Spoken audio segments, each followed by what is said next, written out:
Bonjour, je suis Leïla Messaoudi, porte-parole nationale de la gauche révolutionnaire, qui est la section française du Comité pour une internationale ouvrière.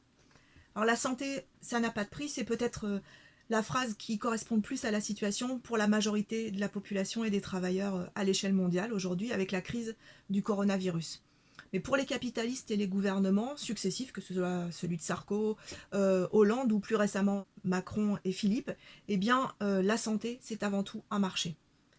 On a eu toujours plus d'hospitalisations par an ces 20 dernières années. Toujours plus de cas à traiter. Est-ce qu'ils ont créé des postes de personnel en plus? Non. Les gouvernements successifs ont fermé au total près de 100 000 lits en 20 ans.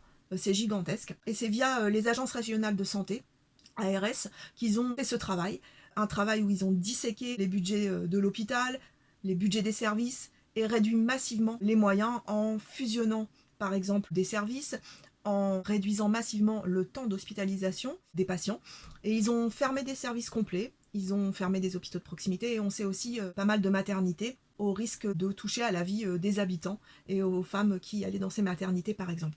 Ils ont vraiment voulu rentabiliser tous les services hospitaliers. Par exemple, dans ma ville, la blanchisserie du CHU de Rouen, depuis l'année 2000, elle a dû développer une activité extérieure, comme une entreprise privée, en traitant le linge de cliniques, d'hôpitaux ou bien tout simplement de centres médicaux. Ça représente aujourd'hui à peu près 50% de son activité. Par contre, côté hôpital public, d'où elle vient, la blanchisserie a arrêté certaines activités, ce qui a entraîné la fin d'un certain nombre de produits utilisés dans l'hôpital, et notamment un produit dont on parle beaucoup en ce moment, les surblouses. C'est un exemple assez éloquent. Vous savez, ces surblouses aujourd'hui, elles sont en papier, elles sont jetables. Et quand elles sont de mauvaise qualité, elles tombent en lambeaux, ce qui menace durablement la santé des soignants et des patients. Et elles manquent cruellement aujourd'hui dans un certain nombre de services de réanimation. Eh bien, ces surblouses, avant, elles étaient en tissu et lavables. Et chaque service programmait de combien de surblouses il aurait besoin pour les jours suivants, pour la semaine. Et il commandait à la blanchisserie ces produits directement dans l'hôpital. Tout ça aujourd'hui est externalisé ou n'existe plus. Et en réalité, on prend de plus en plus de risques jusqu'à fragiliser fortement les capacités médicales et avec la vie des personnels et avec la vie de la population. Alors, fondamentalement, leur politique, elle a rongé l'hôpital public jusqu'à l'os.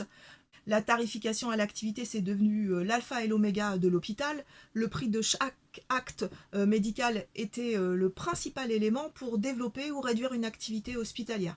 On a toujours poussé plus à développer des actes toujours lucratifs. Par exemple, on va préférer développer la chirurgie esthétique au détriment d'autres activités, parce que la chirurgie esthétique, ça rapporte. Et on a vu la diminution, voire la disparition carrément d'activités dans certains hôpitaux ou cliniques. C'est le cas pour les interruptions volontaires de grossesse, par exemple, qui rapportent pas beaucoup et qui disparaissent de certaines régions parce que ça ne rapporte pas. C'est une politique réellement criminelle qui a été menée et qui est menée depuis de nombreuses années maintenant par les gouvernements successifs. On le voit aussi avec le manque de masques. Ces masques, soit il n'y en a pas, soit ils sont hors de prix, ils sont super chers. Et en fait, le capitalisme et le marché qu'ils disent libre, finalement, c'est la seule option qu'ils donnent aux travailleurs qui souffrent de cette pandémie. Ils ont tellement cassé le système de santé, laissé fermer les usines de production, qui sont déjà désormais complètement incapables de redémarrer rapidement une production. Et on est à plus d'un mois de confinement et le gouvernement ne peut toujours pas fournir de masques pour la population. Il les commande au prix de millions d'euros chaque vol pour faire, vous savez, ces ponts aériens vers la Chine, comme l'a dit le ministre des Affaires étrangères lui-même, Le Drian. Eh bien, ces masques ne seront là qu'en juin. Tout comme ils ont refusé pour laisser le marché des tests de dépistage aux labos privés, eh bien ils ont refusé d'impliquer les laboratoires, par exemple publics vétérinaires, et ceux publics aussi des départements biologie des universités. Ils ont cherché à sauver le capitalisme, pas à protéger la population, à la mesure qui était pourtant la mesure nécessaire. C'est une politique qui est proprement criminelle. Nous exigeons des tests systématiques pour toutes les personnes qui en ont besoin, des masques pour les travailleurs, et pas de levée de confinement tant que les garanties sanitaires ne sont pas remplies. C'est la moindre des choses. Macron, lui, il trouve 8 milliards pour l'hôpital. Maintenant, il trouve l'argent. Ça fait des années que le personnel hospitalier réclame des moyens. Et Macron disait à l'époque, si vous en souvenez, j'ai pas d'argent magique. Il va falloir dégager Macron et sa politique avec, ça paraît une nécessité parce qu'il se moque fondamentalement de nous. C'est toute l'aberration du capitalisme qui est exposée devant nous en réalité. Parce que les moyens de production dans le capitalisme, ils se sont extraordinairement développés, mais comme il n'y a que le profit qui compte, seulement le profit qui compte, on se retrouve en manque de masques, de médicaments et bien sûr avec des personnels hospitaliers en nombre insuffisant. Il faut qu'on investisse massivement de manière publique dans tout ce qui est santé, mais cet argent qu'on devra investir, il peut plus être géré par les mêmes qui servent les intérêts des plus riches et des capitalistes.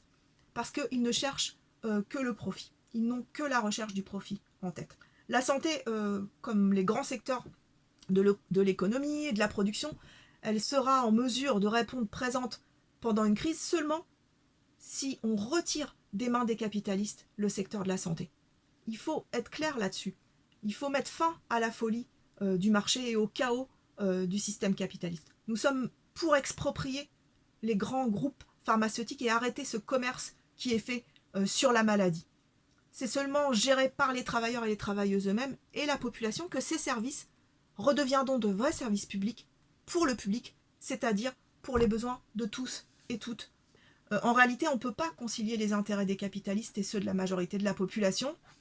Et c'est pour cela que nous sommes pour un monopole public de santé qui regroupe toutes les structures de santé. Les structures de santé hospitalières, les cliniques qui étaient privées, le secteur pharmaceutique, mais aussi tout ce qui est industrie du matériel médical qui fait cruellement défaut aujourd'hui. La création d'un pôle public de santé, même fort et suffisamment financé, ne suffira pas à résister à la loi du profit si à côté de ce pôle public de santé, il reste un secteur privé. Ça ne marchera pas. Parce que les intérêts privés et les intérêts de la majorité de la population, les intérêts des capitalistes et les intérêts de la majorité de la population, ils sont fondamentalement opposés. Les intérêts de la classe ouvrière, les intérêts des capitalistes, ils sont divergents. Le seul moyen d'éviter, y compris qu'il y ait d'autres crises qui nous impactent aussi fortement malheureusement que celle du Covid-19, c'est que la santé soit urgemment placée sous le contrôle des travailleurs et de la population dans un service public qui regroupe toutes les activités de la santé. Ainsi, nous pourrons fabriquer en fonction des besoins et non en fonction de la loi du profit. Mais tout ça, c'est pas qu'une crise du système de santé. Et cette crise du système de santé, elle n'explique pas à elle seule que le virus du Covid-19 chamboule tellement nos vies. En réalité, c'est la crise d'un système politique et économique, la crise du capitalisme. L'organisation capitaliste de la société rend impossible toute anticipation et toute réponse cohérente. Le capitalisme, il montre son vrai visage, celui d'une société qui est faite d'inégalités, de violence, de crise. Et la lutte pour une société qui soit réellement faite pour les besoins de toutes et tous, elle est vitale. Cela implique de prendre en main l'économie et d'en finir avec la propriété privée des usines, des produits, des médicaments, qui est aujourd'hui la base du capitalisme. Le socialisme, il est plus que jamais à l'ordre du jour. Il ne faut pas hésiter à entrer en discussion avec la gauche révolutionnaire, à nous rejoindre. Rejoignez-nous. Merci.